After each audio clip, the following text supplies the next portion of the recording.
이번 시간에는 교과서 42에서 43쪽입니다. 물을 가열하면 어떻게 되는지에 대해서 알아보도록 하겠습니다.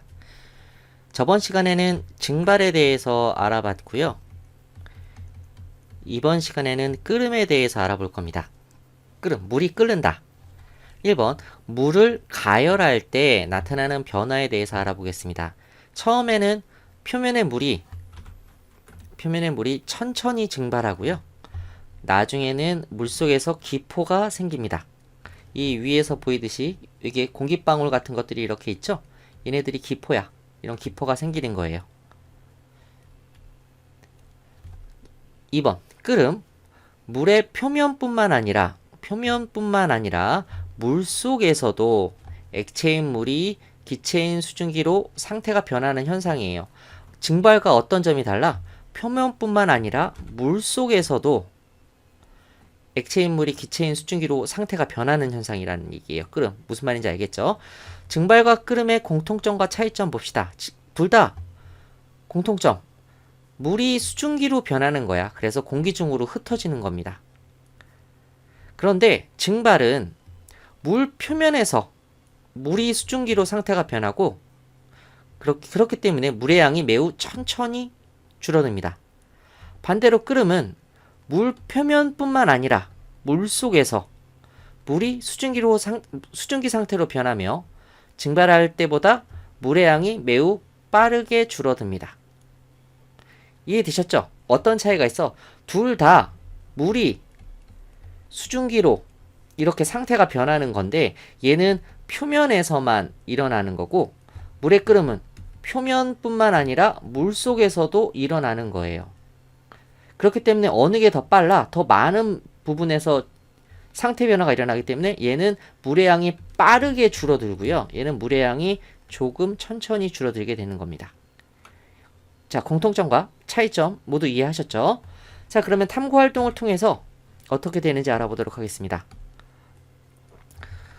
물을 가열하면서 일어나는 변화 관찰하기. 준비물은 이렇게 쭉 있습니다. 탐구 방법 볼게요. 1번 비커에 물을 반 정도 붓고 이렇게 반 정도 붓고 유성펜으로 물의 높이를 표시합니다. 유성펜으로 이렇게 물의 높이를 표시했어. 2번 물을 가열하면서 물이 끓기 전에 나타나는 변화를 관찰해 봅니다.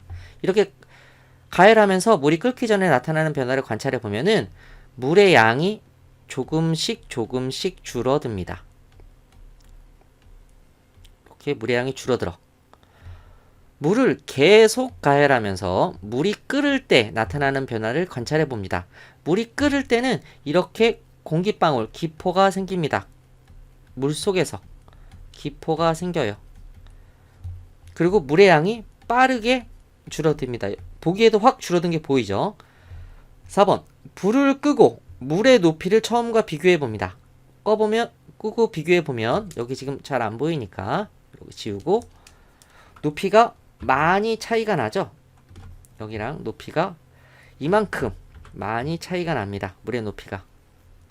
그렇죠? 탐구 결과를 정리해 보겠습니다. 물이 끓기 전과 끓을 때 나타나는 변화 비교해 보기. 이렇게 물이 끓기 전에는 천천히 물의 높이가 낮아진다 그랬어. 이때는 증발만 일어나는 거죠. 그쵸? 이때는 끓음 현상이 일어나서 표면뿐만 아니라 내부에서도 기포로 이렇게 올라간다고 얘기했어요. 자, 물에 끓기 전 표면 잔잔합니다.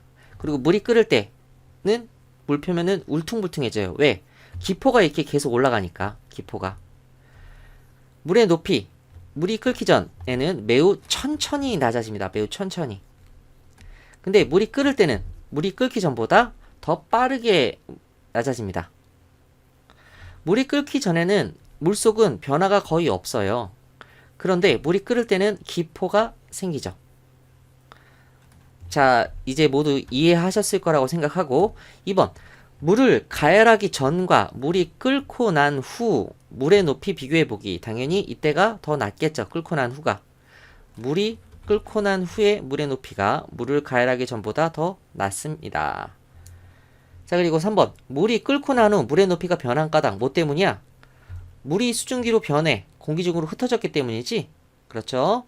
그래서 물이 끓은 후에는 이렇게 물의 높이가 이만큼이었는데 물의 높이가 이렇게 낮아진다는 거를 알 수 있습니다. 이번 시간에 배운 거는 끓음에 대해서 배웠어요. 끓음.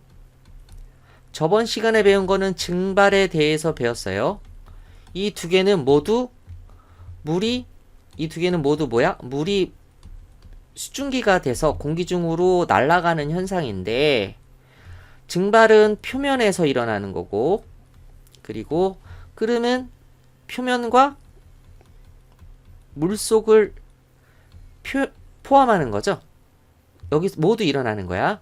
그리고 끓음은 뭐 할 때? 가열할 때 나타나는 현상이죠. 가열해 줄 때. 이렇게 기억하시면 됩니다. 자, 잘 따라오셨을 거라고 생각하고 이번 강의를 마치도록 하겠습니다. 수고하셨습니다.